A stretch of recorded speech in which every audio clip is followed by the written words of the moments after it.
Bueno, y nos está faltando, en la parte radiativa, nosotros hemos hablado de lo que emite el muro o el techo, nos está faltando una cosa que es de lo más importante de todo el diseño bioclimático, que es el tema de cuánto absorben de la radiación solar, ¿sí?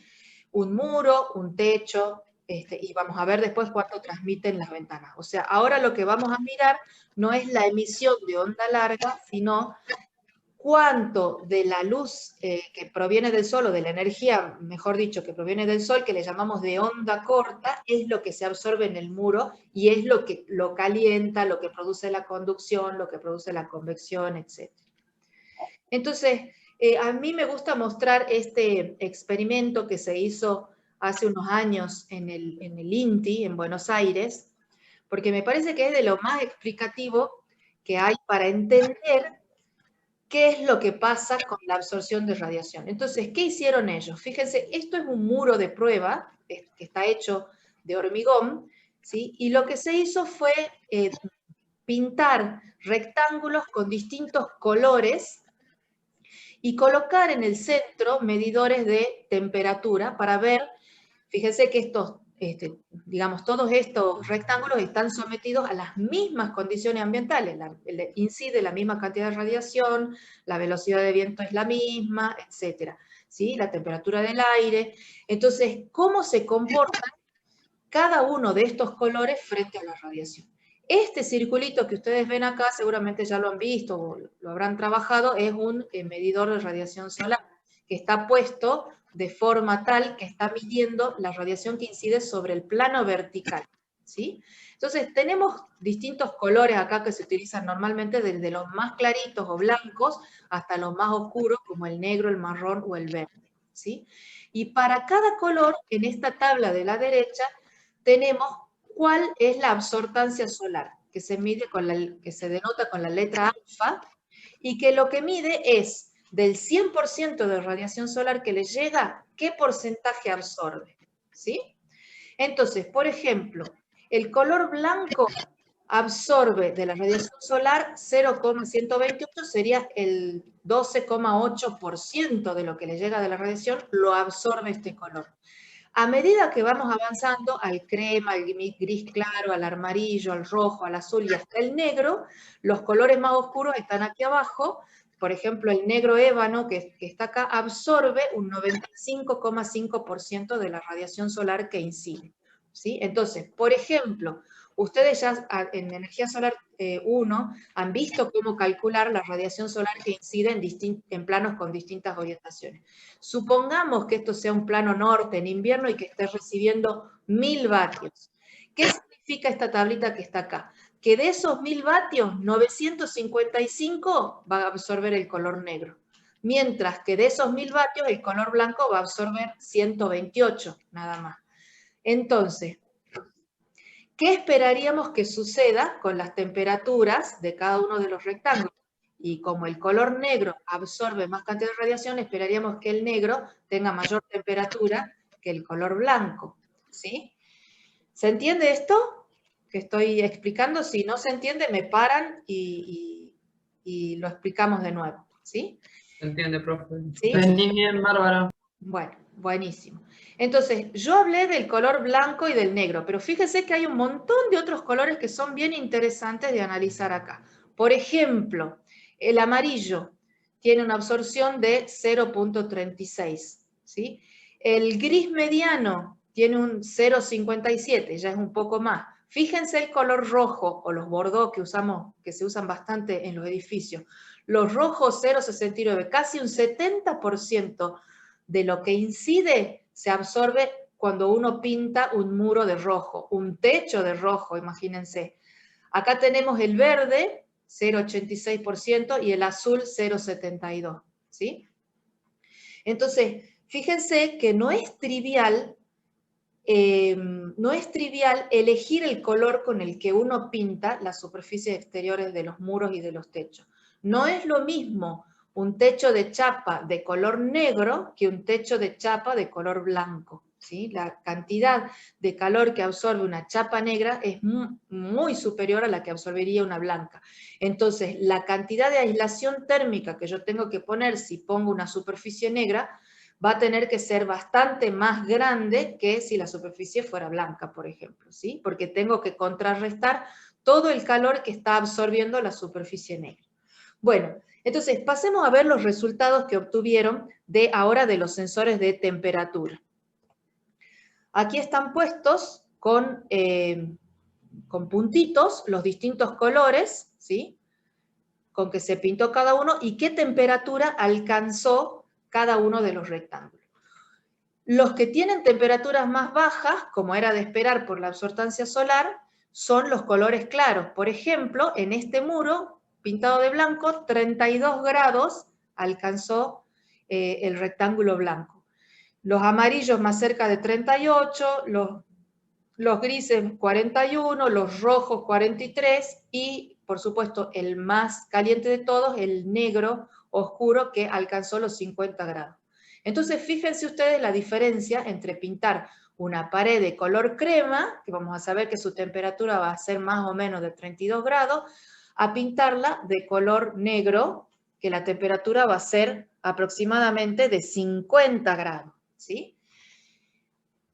Entonces, con esto lo que quiero decir es que cuando elijamos los colores, si nosotros estamos diseñando una vivienda y queremos que sea eficiente y estamos dimensionando las ventanas, estamos mirando las aislaciones, tengamos cuidado también con los colores que elegimos para pintar nuestras casas. Depende de qué es lo que yo quiera obtener. Si yo estoy en un clima muy frío, probablemente me convenga que las paredes se calienten mucho, pero si estoy en un clima cálido, es mejor pintar las casas de color claro. Ustedes deben haber visto fotos de las casas en las islas griegas y no creo que hayan visto ninguna casa pintada de negro o de marrón oscuro. Son todas blancas para reflejar lo más posible la radiación del sol, ¿sí?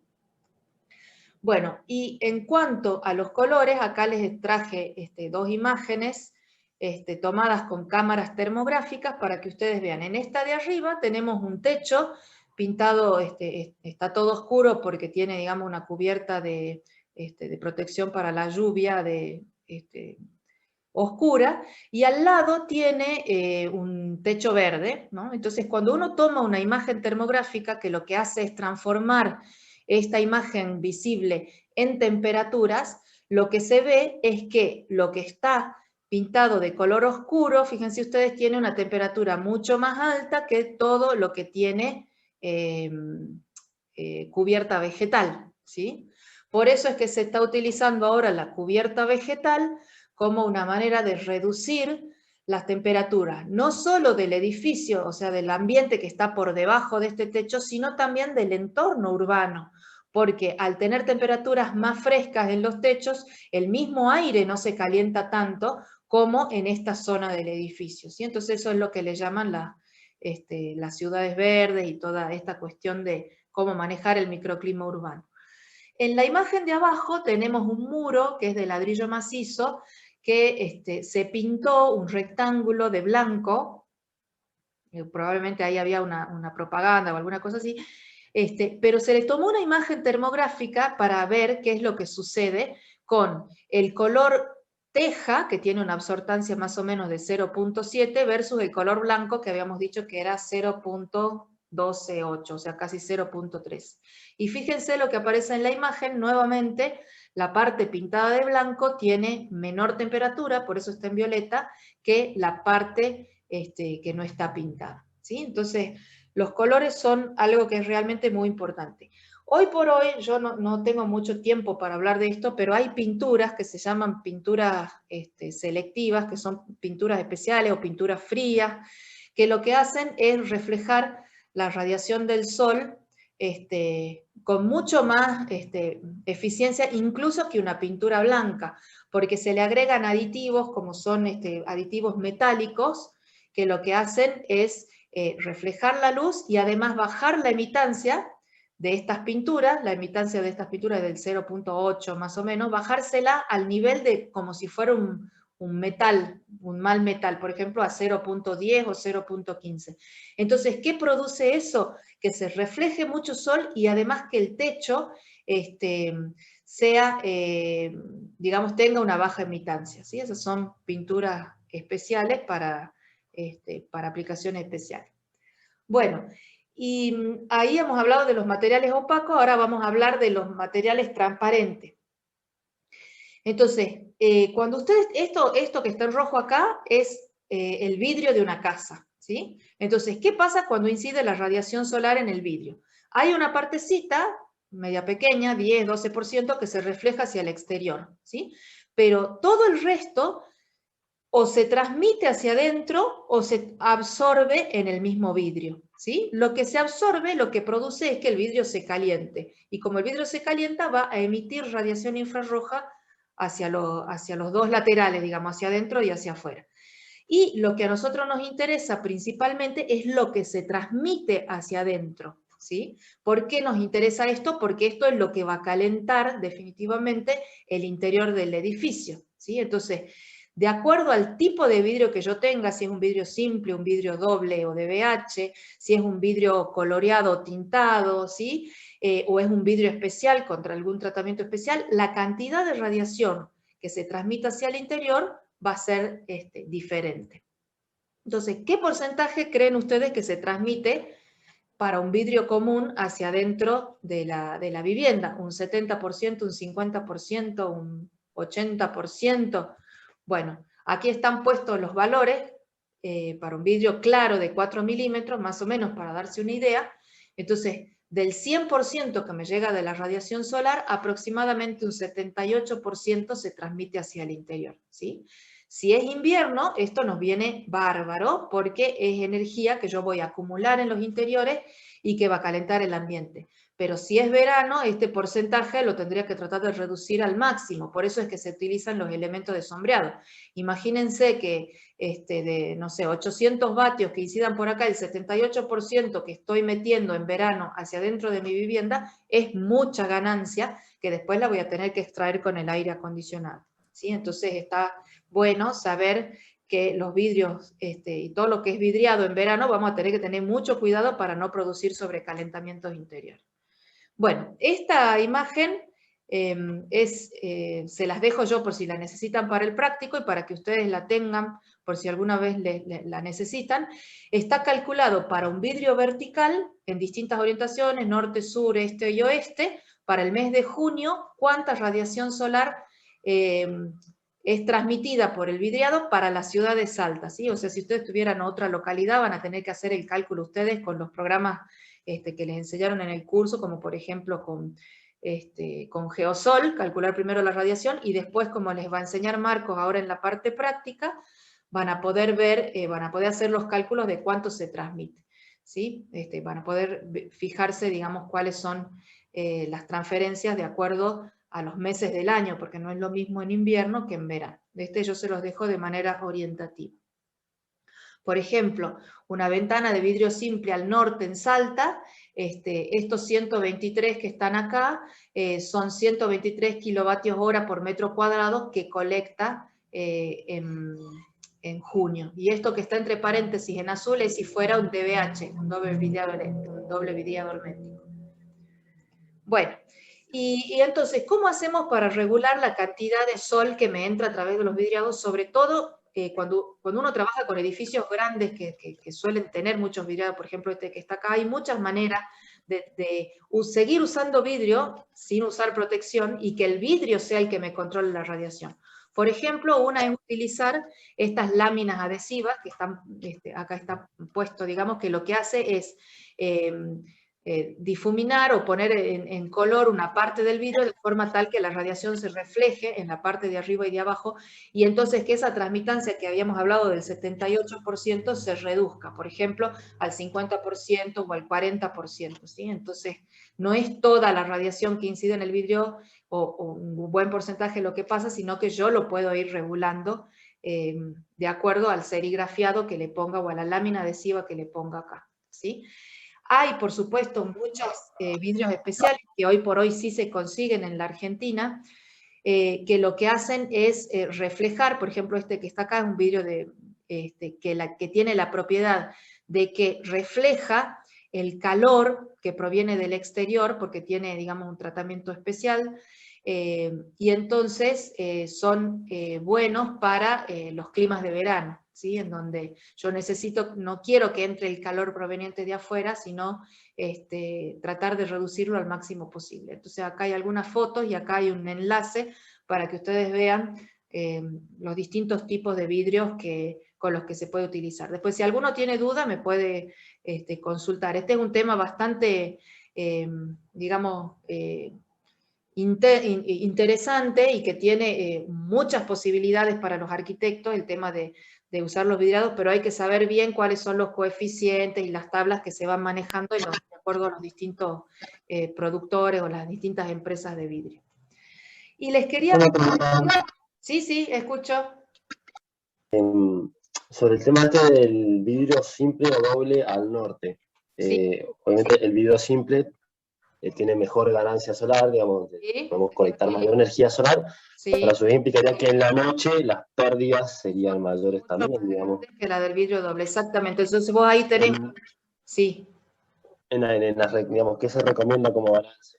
Digamos, Eso depende del clima con el que vos estés trabajando. Si durante la noche los inviernos son muy fríos, ¿sí? Estamos hablando, no sé, suponete las temperaturas bajan a 0 grados o a 2 grados bajo cero, ¿sí? Entonces las pérdidas por ese vidrio van a ser muy altas y te conviene utilizar el DBH. Por más que durante el día la transferencia, la cantidad de sol que vos recibís sea un poquito más baja, te compensa todas esas pérdidas durante la noche, ¿sí? Y sobre todo porque el vidrio, al ser si vos usas un vidrio simple, ese vidrio al tener tanta pérdida se pone muy frío.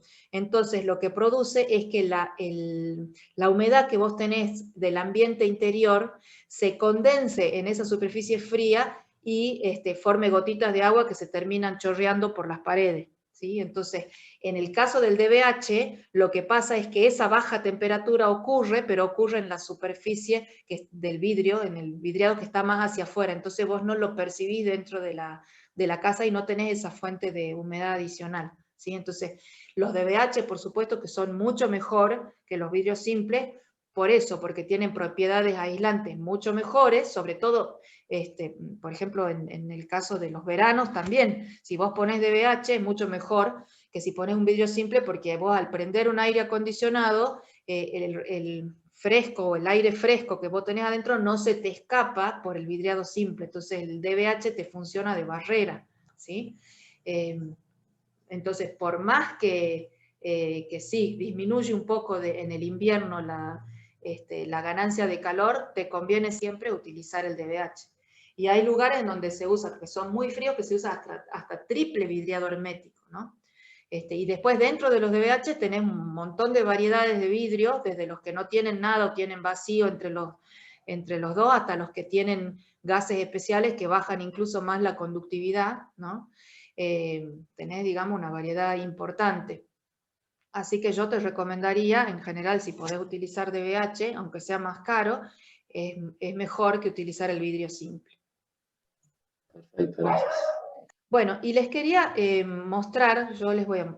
bueno, obviamente con el tema de los vidriados está siempre relacionado con el tema del control, de poner pérgolas, de poner elementos de sombreado, ventanas por el... ¿cómo se llaman estas?